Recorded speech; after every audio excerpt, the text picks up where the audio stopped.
Привет, студенты Иннополиса! Сегодня мы поговорим о теме, ради которой строятся университеты, об учебе. Как проходит учеба в университете, что нужно знать и уметь, чтобы стать самым успешным на курсе.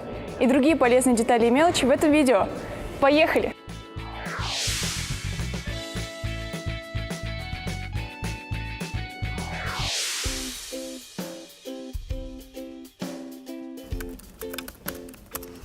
Учебный график в нашем университете отличается от других. Осенний семестр начинается в середине августа и длится 15 недель, за которыми следуют 2 недели экзаменов и самое приятное – каникулы.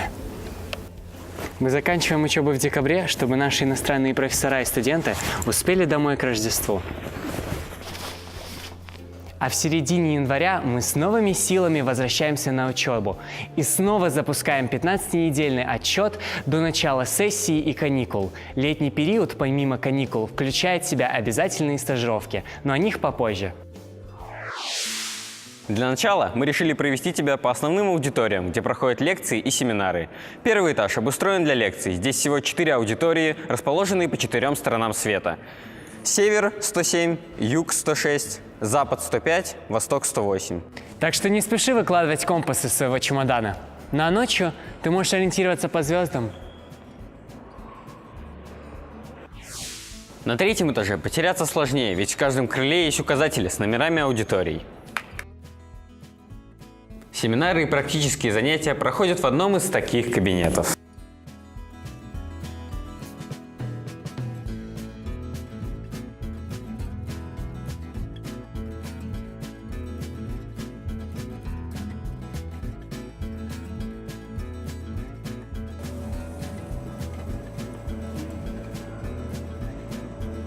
На дверях некоторых аудиторий и всех читальных залов есть таблички с надписью «Желтая зона». Ими помечены те помещения, которые находятся в свободном доступе для всех студентов.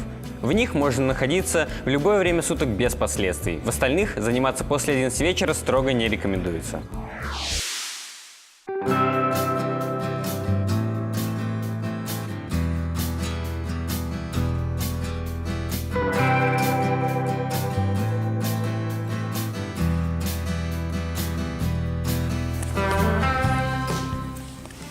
В нашем университете преподают профессора из разных концов мира, ассистенты чаще из России, поэтому все недопонимания с лекцией можно разрешить на семинаре. Самый лучший студент – это любознательный и думающий, поэтому все профессора очень ценят, когда к ним обращаются с интересными вопросами и проектами. Okay, here at Innopolis, my role is teaching a few subjects related to software development, software compilers, verification of software, the theory behind the software development, theory of computation and so on. I have experience in development in several companies, as big as Microsoft. I spent almost 1 year of my life in Redmond. I prefer to have family and do computer science, in particular theory of computer science. My job has 3 different aspects. I mean, you are required in this job to be good at doing 3 different things: teaching, research, and also a little bit of management administration. There is also this kind of thing. The part that I like more, if I really have to make a ranking, I like all of them.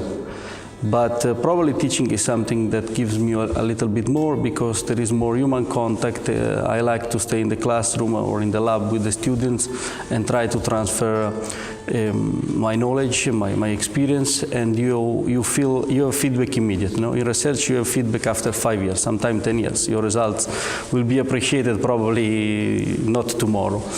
While with students you have feedback and satisfaction immediately. Since I usually teach mathematics, you should understand mathematics.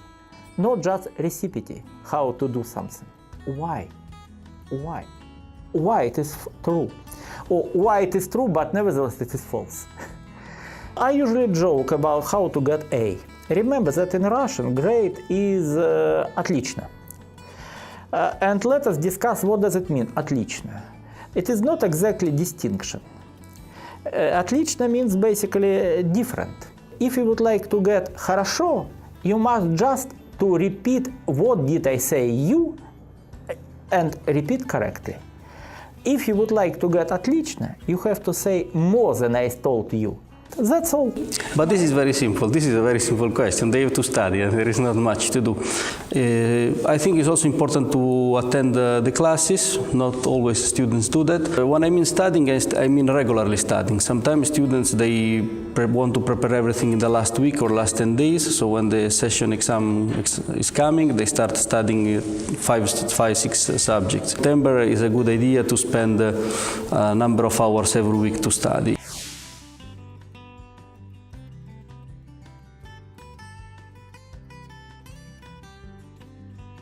Да, это интересный вопрос, потому что у всех по-разному это получается. Некоторые студенты сразу же видят человека, возможно, одного возраста с ними или чуть-чуть старше, и думают, с какой стати.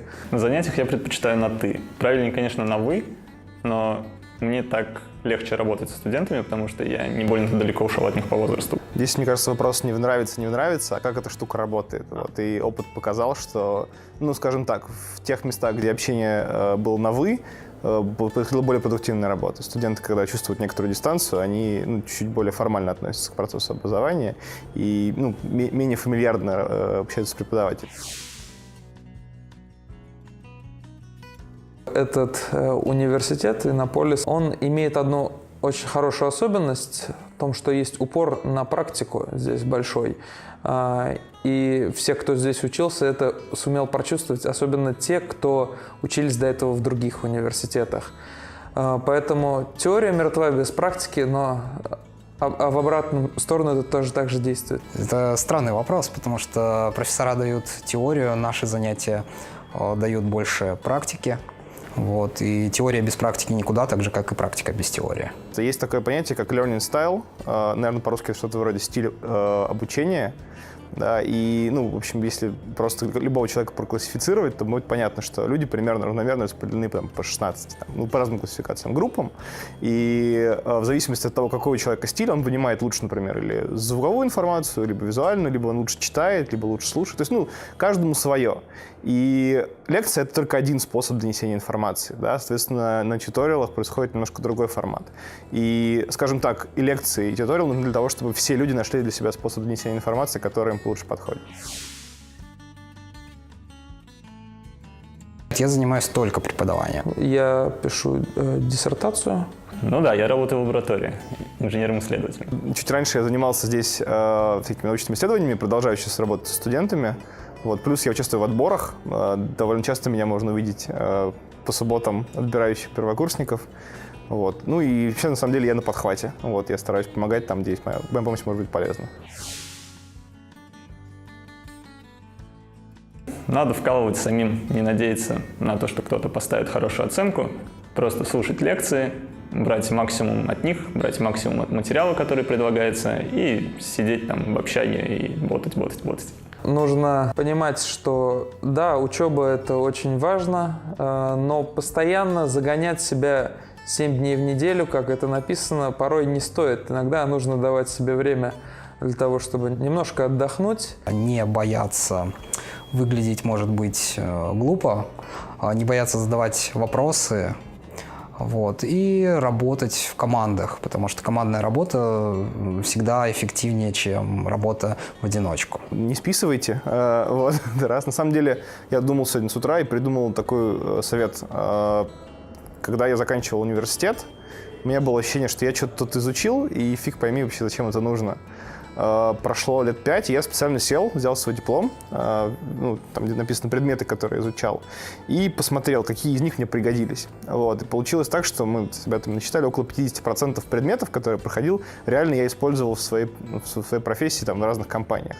Вот. Я думаю, что связано с тем, что в некоторых компаниях просто еще не успел поработать, а значит, возможно, что-то я еще и потом из других областей применял. И, наверное, самое сложное, да, во время обучения — это понять, зачем. Да? Когда у тебя приходит какой-то преподаватель, он начинает затирать какую-то дичь, и ты думаешь, это же настолько оторвано от реальности, что очень не хочется тратить время, ты забиваешь, ты на бар не ходить, и потом вдруг внезапно это всплывает в будущем. Так вот, как правило, оказывается, что всплывает в будущем гораздо большая часть из того, что вам рассказывали, просто вы в какой-то момент не сумели найти связь с реальностью. И, наверное, хорошим было бы таким шагом во время обучения, когда у вас есть мотивация узнавать новое, понять, почему, собственно, вам это рассказывают. Да? Профессора делают все для того, чтобы объяснить вам, почему это полезно, но и вам тоже надо делать шаг навстречу и пытаться разобраться, почему я изучаю дифференциальную геометрию, численные методы, алгоритмы, какую-то математику, которая, кажется, совершенно никакого отношения к программированию не имеет. Таки нет, имеет.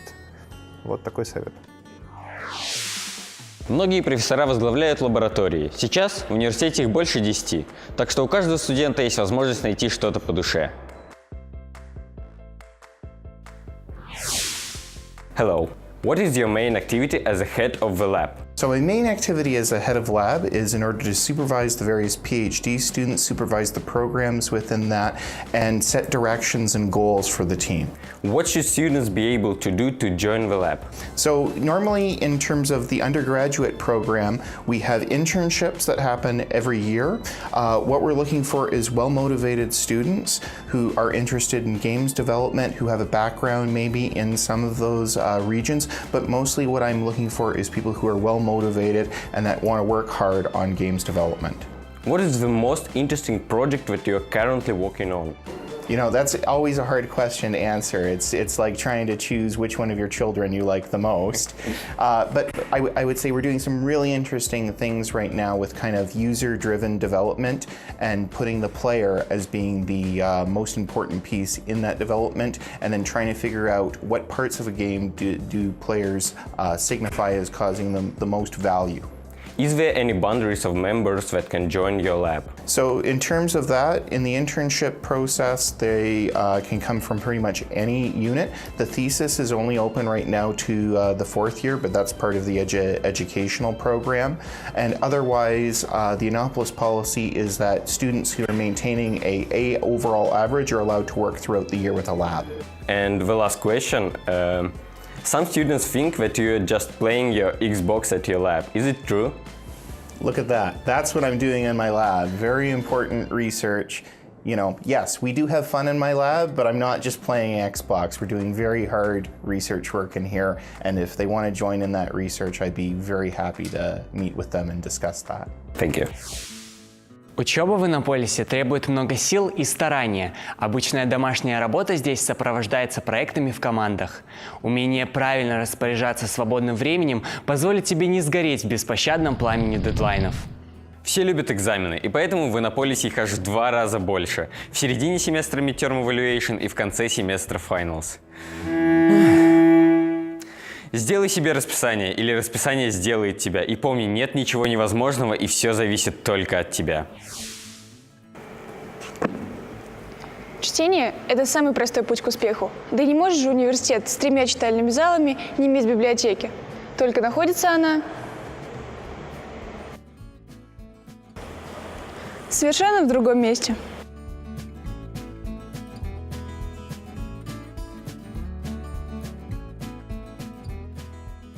Интересующую тебя книгу ты можешь взять в понедельник, среду или пятницу с часу дня до половины 6 вечера на 5-м этаже университета в кабинете 504Б.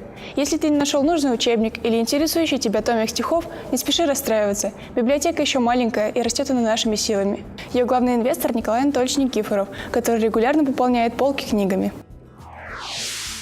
Самое приятное отличие нашего университета – это высокие стипендии. Чем лучше оценки в этом семестре, тем выше стипендия в следующем. Так что не стоит сомневаться в крутости статуса отличника.